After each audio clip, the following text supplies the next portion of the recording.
Okay, and I think we're okay. Let me start this song over while you sing Snarky. She's probably going, I'm writing this down.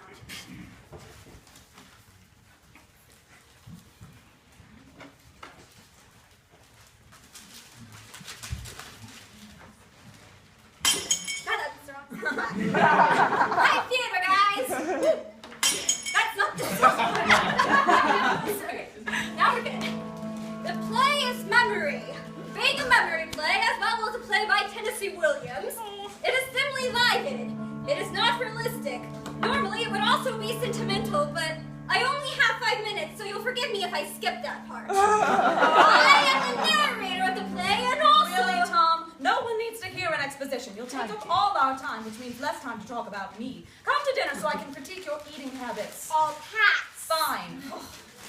Laura, where are your gentlemen callers? I don't have any, Mother, because of my crippling social anxiety disorder and because I'm actually... Don't finish that! No gentlemen callers. Ha! When I was your age, I dated 17 gentlemen callers, all at the same time. I suppose you dropped out of business college, too. Sorry, I had to, sorry. Mother, please, I'm really happier at home with my glass collection. You're kidding me. You're telling me you'd rather live alone, doing something you enjoy, rather than live up to the dream I forced upon you? Haven't you ever thought about having a gentleman caller? Once, but Mother, I'll never see him again. See? That's the spirit. Go get him. I'll be waiting.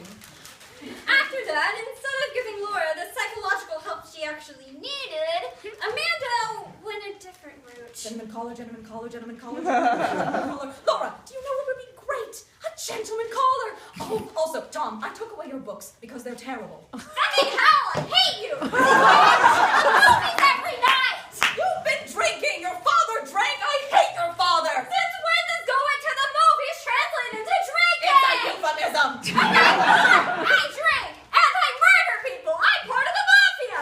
What do you say to that? And to this?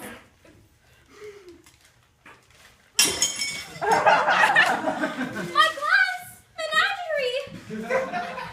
Shit, sorry, Laura. Here, take the scarf to make up for it. It's a metaphor for freedom. We need to talk about Laura, but first I'm going to guilt trip you because I'm an emotionally manipulative and terrible mother because I care too much for my children. I'm so sorry, I'm such a burden. Oh no, how can you say such a thing?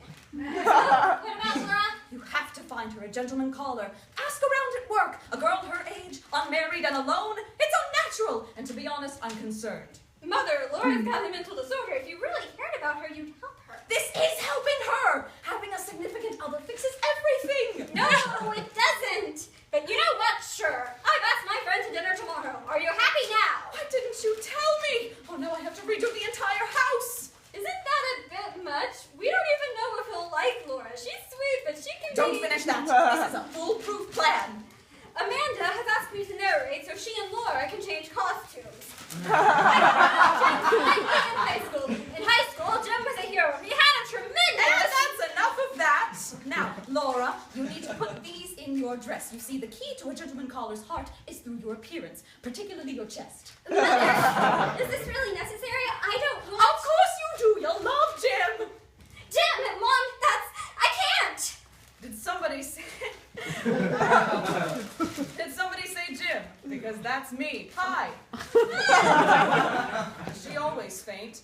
Only because she works so hard, because she's terribly domestic and hardworking. She'd make a great wife, just so you know. Now let's go to supper. Well, the lights went out. Unexpectedly, but surprisingly convenient. Jim, you stay with Laura while I find Tom. He's behind us, I know it.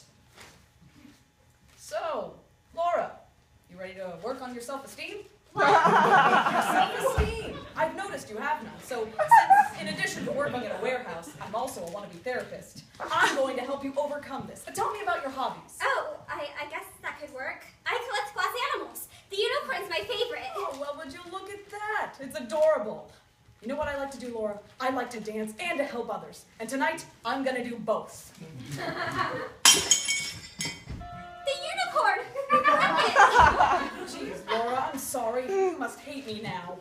I don't actually. It's like something metaphorical has happened. And Jim, Oh, I knew this would happen. Oh, look at these lovebirds. Oh, when should I schedule the wedding? I'm sorry, ma'am, but I'm engaged to someone else. Did you not realize that I had ulterior motives? But you were so nice to Laura. Common human decency, ma'am.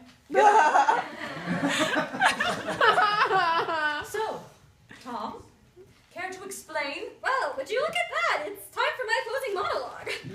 I didn't go to the moon. I went much further. For time is the longest distance between two places. Nobody cares about your monologues, Tom. Look at them. They're zoning out. Let's end the show now. Fine. Laura, do us a favor and blow out the candles.